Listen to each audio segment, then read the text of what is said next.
গরমে একেবারে হাঁসফাঁস অবস্থা, মনে হচ্ছে শরীর আর মন দুটোই একটু ঠান্ডা দরকার, তাহলে এই ভিডিওটা একদম আপনার জন্য। তাই খুব সহজেই বানিয়ে ফেলুন লেবু পুদিনার ড্রিঙ্ক, যেটা এক গ্লাস খেলে মন জুড়িয়ে যাবে। তাজা পাতিলেবু, পুদিনা পাতা আর কয়েকটা সাধারণ উপকরণ দিয়ে কিভাবে বানাবেন এই রিফ্রেশিং ড্রিঙ্ক সেটাই দেখাবো আজ। চলুন তাহলে গরমের হাঁসফাঁস অবস্থাকে বিদায় জানাতে শুরু করে দিই আজকের ঠান্ডা ঠান্ডা রেসিপি।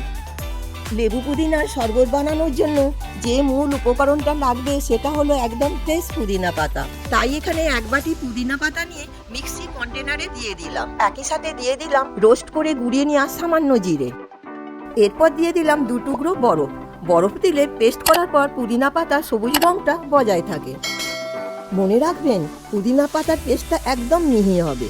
পেস্টটা তৈরি হয়ে গেছে, এবার বানাবো শরবত। তাই একটা গ্লাস নিয়ে প্রথমেই দিলাম 2 টুকরো বরফ। বরফে দিলাম 2 চামচ জিরা পুদিনার পেস্ট। আপনারা চাইলে এটা ছাঁকনিতে ছেঁকে দিতে পারেন, আমি দিই না কারণ তাতে পুদিনার সম্পূর্ণ পুষ্টিগুণটা পাওয়া যায় না। এইবার গ্লাসে দিলাম 2 চামচ পাতিলেবুর রস। এবার দিলাম সামান্য রক সল্ট বা বিট লবণ, আর একটু টেস্ট বাড়ানোর জন্য দেবো চাট মশলা। দিয়ে দেবো 2 চামচ সুগার পাউডার। আপনারা চাইলে গোটা চিনিও ব্যবহার করতে পারেন। এবার গ্লাসে দিতে হবে একদম ঠান্ডা জল।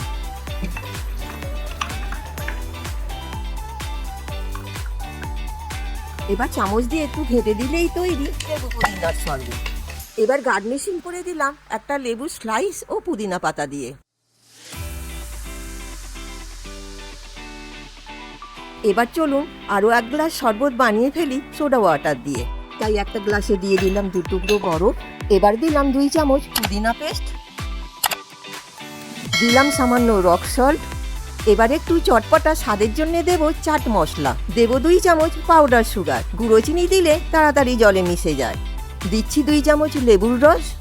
এবার জলের বদলে দেব সোডা ওয়াটার। আপনারা সোডা ওয়াটারই ব্যবহার করবেন, স্প্রাইট বা 7 আপ দেবেন না, তাতে টেস্ট ভালো হয় না।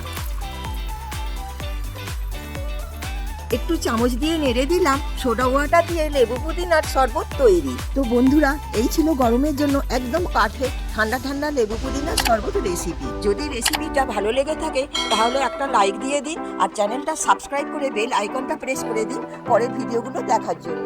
দেখা হবে আবার অন্য কোনো মজাদার ঘরোয়া রেসিপি নিয়ে। ততদিন সুস্থ থাকুন আর হাসি খুশি থাকুন। ভিডিওটা দেখার জন্য অনেক অনেক ধন্যবাদ।